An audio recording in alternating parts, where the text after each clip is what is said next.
All right, fantastic. You made it. Very much congratulations.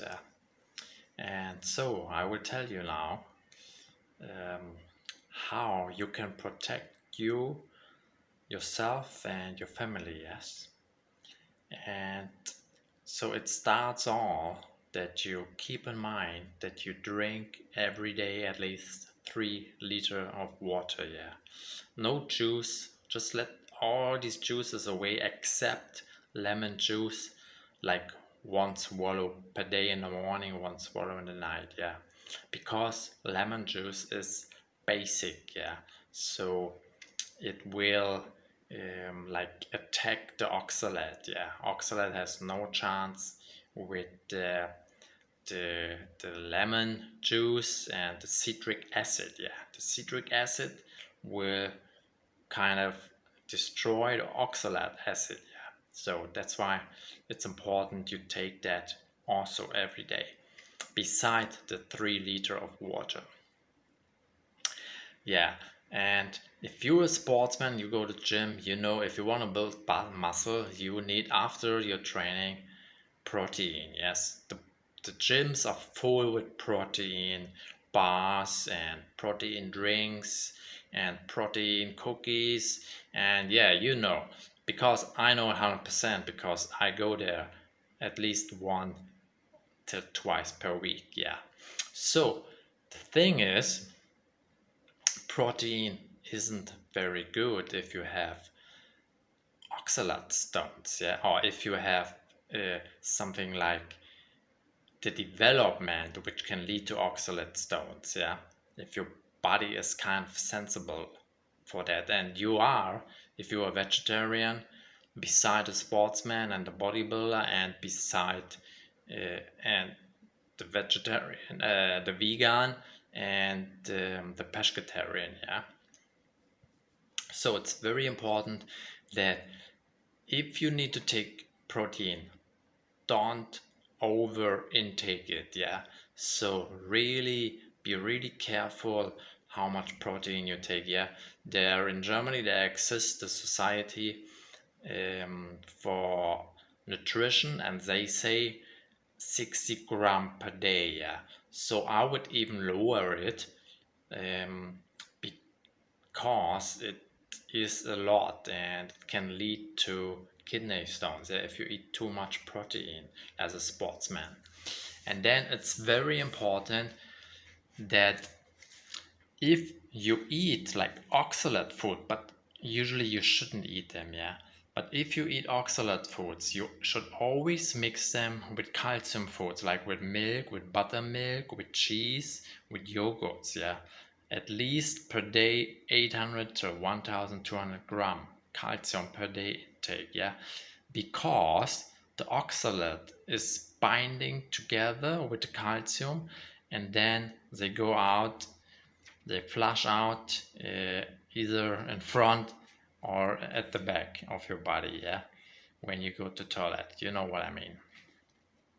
So but usually you should not risk your body to acid your body, yeah, to poison your body with oxalate, because yeah, I told you before on the video, oxalate stone pain. Yeah, or like, let's say it is kidney stone. Yeah, it's really one of the hardest pains which you can experience. Yeah, so better you don't eat that.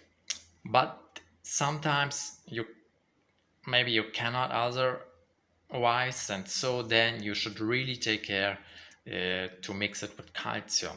So I will I will tell you now some high oxalate foods which you should really not eat. Yeah, so it's rhubarb. Yeah, it's spinach. It has so much, thousands of milligram per 100 gram. You should really not eat that. Beans. Yeah, all kinds of beans. Especially you should not eat beans raw. Yeah, it can really poison you. And also not cooked. Yeah, it will not poison you if you cook them, but it is full with acid oxalate. Yeah, so this is really not healthy. beets, yeah, red beets, yeah, we call it in Germany rote Beete, beets, yeah, you know, the red fruit, it's really high in oxalate.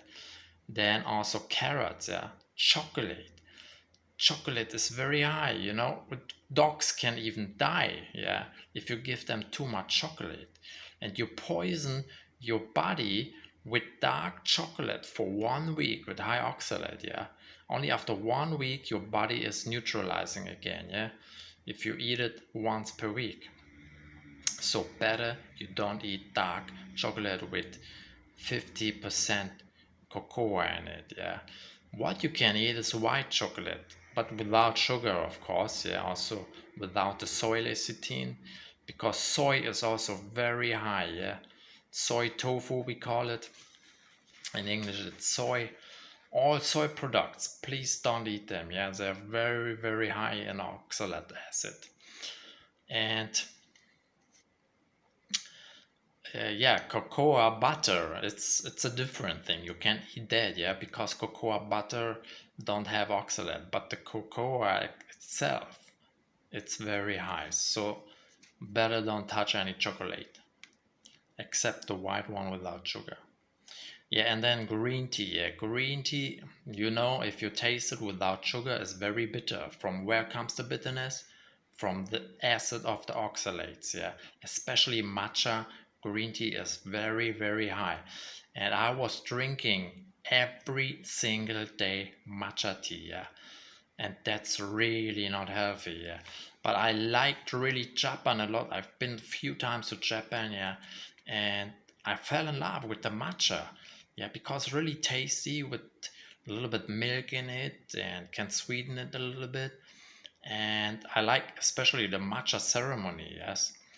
And since then, it was like nearly 8 years ago now, I was drinking really every day. And yeah, that's why I got the kidneys down. But okay, I've learned from it. I really stopped to drink matcha tea and all the other green teas also. And I loved it. I really, really loved it. But okay, I have to stop it.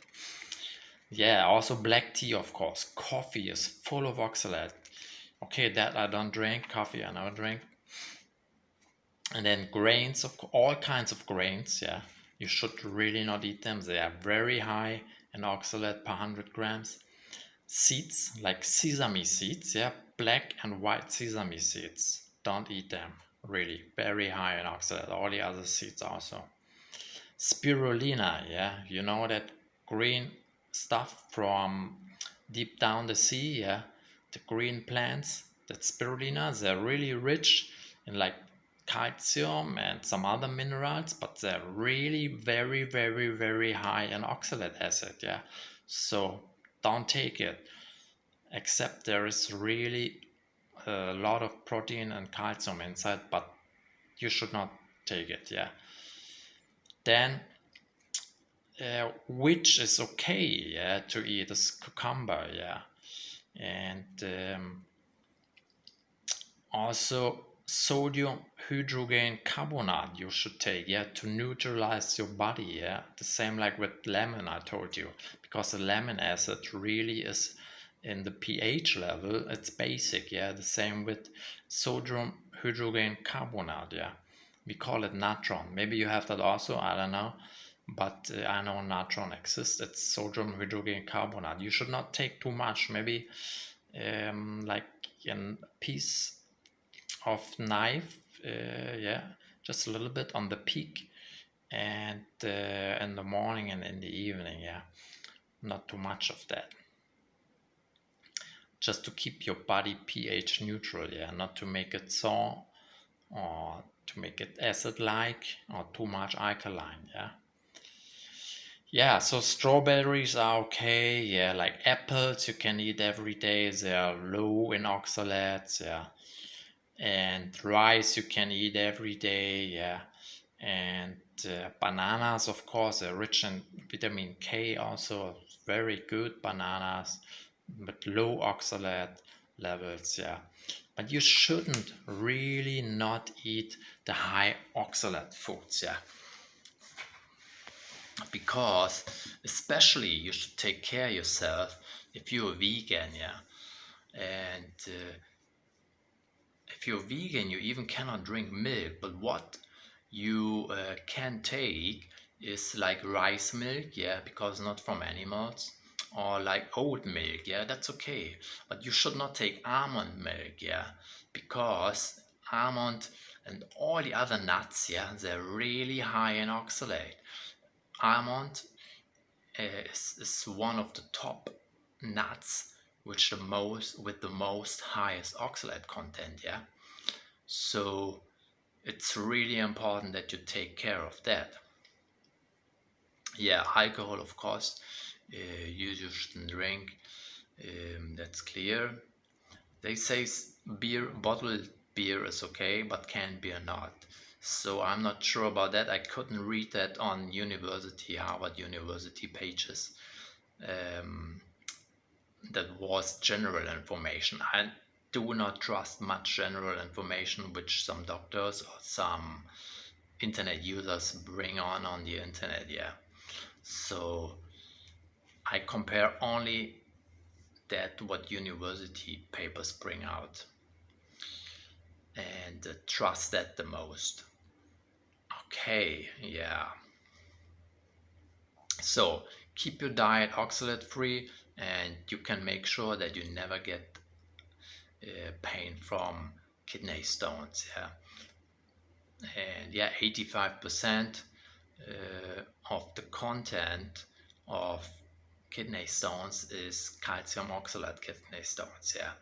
It's because if you take oxalate and no calcium with it, then it goes inside your kidneys. If you combine it with calcium, the oxalate foods, then it's a higher chance it goes in front or on the back of your body out if you go to toilet. Yeah. So very important. I summarize. Yeah, drink a lot of water. Be careful with proteins. They're not very good. Too much protein can make you kidney stones. Even too much vitamin C. Yeah. Only take like the recommended amount per day, and then you're good to go with. Yeah. Yeah, and always combine your food with calcium. It's very important. Magnesium also, yeah. And because especially if you're a vegetarian, yeah, you nearly cannot live free out of oxalates, yeah, because in the most vegetarian foods is oxalate inside, yeah. And so you always have to take it with some cheese or some milk and with yogurt, and take care that it is at least 800 to 1200 milligram per day, yes, and then you're fine. Okay, that's to here. Thank you very much again for buying the course. I hope it really helps you and you think about your diet and what you eat and what not to eat. And believe me, I don't have headache anymore. I had sometimes before headache, yeah. Usually I lived really like 30-40 years. I really live a healthy lifestyle. But I was wondering from where this came sometimes, and it was the high oxalate. I'm pretty sure about this. And so since I stopped to eat that high oxalate food, I'm really fine. It's really good, yeah. So I really take care, especially as a vegetarian, not to eat any soy products anymore and only low oxalate foods, yeah.